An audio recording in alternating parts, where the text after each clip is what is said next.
Hi, my name's Hubwood, and today we are going to take a look at this very interesting version of a GTX 1050, or is it?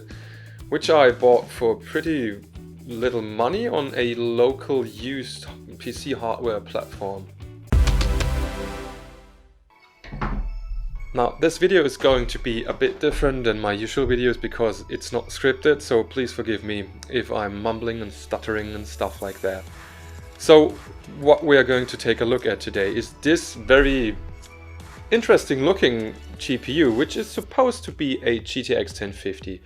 I found this online on the local eBay used parts platform, and the guy told me that it is a regular 1050, but we all know that there are a lot of fake cards out there sold on eBay and stuff for cheap money. So, but he claimed that this is a real GTX 1050, and I was really curious about that, so I bought it and tested it. And well, the first thing I noticed is that on the back there's this little sticker, and above the sticker there's a TÜV certification, and the TÜV certification is something that in Germany there's an institute that checks hardware and electronics for safety and if they are alright. So that means that a card that got this certificate surely has been checked and must be genuine, otherwise it wouldn't get this seal. And considering that it has a DisplayPort, HDMI and the DVI connection, I was convinced that it's the real deal. Actually, it's a pretty heavy card for the size. I mean, it's really small, and it's clearly a gamerish look with the black and red, but I kind of like it. It's interesting. It's nothing like any other card GTX I've ever seen. And after some googling, I found out that this card was sold in Lenovo complete desktop PCs. You know, they have those all-in-one PC cases where they brand them like Lenovo Y700 and stuff like this. And so this GTX used to be in one of these cards, so you cannot buy this as a standalone card, in fact. And I was wondering how it would perform in games, and does it have some overclocking capabilities or undervolting even? Is it loud? Is it getting hot? And that's what we're going to find out right now. So stay tuned for this. So the first thing that I did was to find out if the card actually performed like a GTX 1050, because as we know today, even fake cards can show fake numbers on GPU Z. For testing, I was using an old budget PC with an Intel i5 2500K that I had coincidentally laying around, as testing it with my i9 9900K would be unfair, as those cards usually are combined with a bit slower CPUs. So I started a 3D Mark Firestrike, and in fact, I got an overall score of around 5720 with a graphics score of 6820, which is what you would expect of a GTX 1050.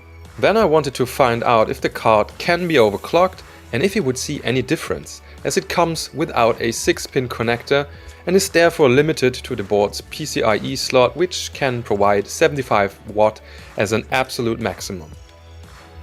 The card boosted to around 720 MHz on stock and was able to raise the GPU clock by 200 and the RAM clock by 500, and it was stable.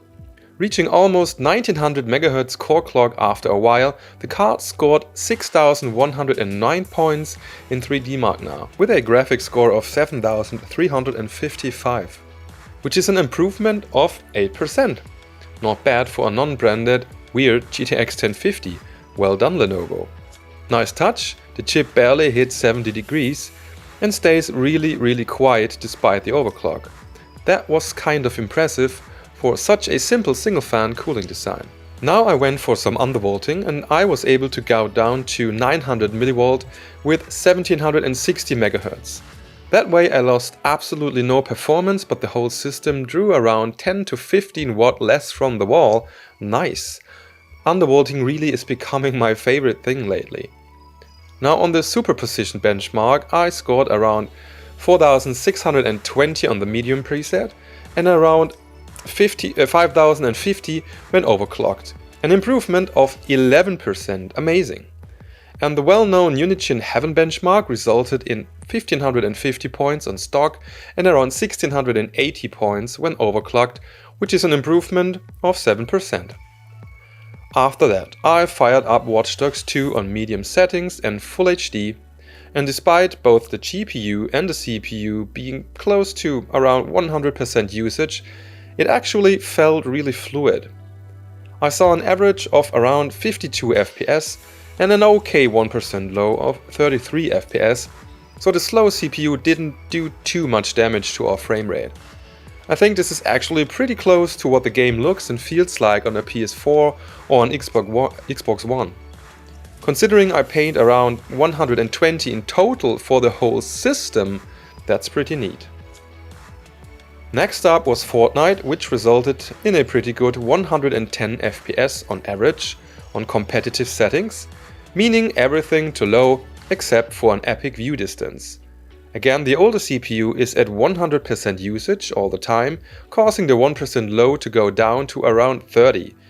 Well, that gives us a hiccup and a stutter here and there, but after a few minutes and a few rounds, it actually got a bit better. Still playable.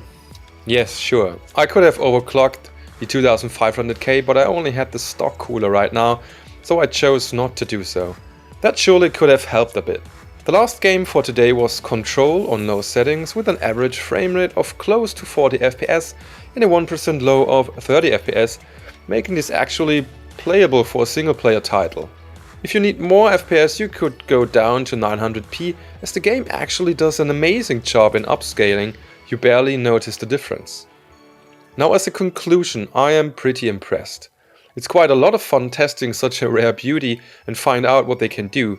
These cards actually are quite efficient to this date in terms of power usage, heat and noise. And I know that the GTX 1050 is at the same time very popular and very unpopular, meaning that a lot of people are using one, but many people think that the card is not really good. I'm actually gonna keep this little fella for a while to do some more testing on upcoming titles like Cyberpunk to see if it still can handle new games like that. The only downside for me about the card actually was that it has only 2 GB of VRAM. Only laptop 1050s were delivered with 4 GB of VRAM, and the 3 GB desktop versions are really rare. But other than this, I would consider this a perfect GTX 1050, which doesn't need a separate 6-pin power connector and is therefore perfect for upgrading old office PCs for some gaming. Alright, if you like this content, please make sure to subscribe the channel and like the video if you liked it. Thumbs down if you didn't. Tell me in the comments what you think about this card.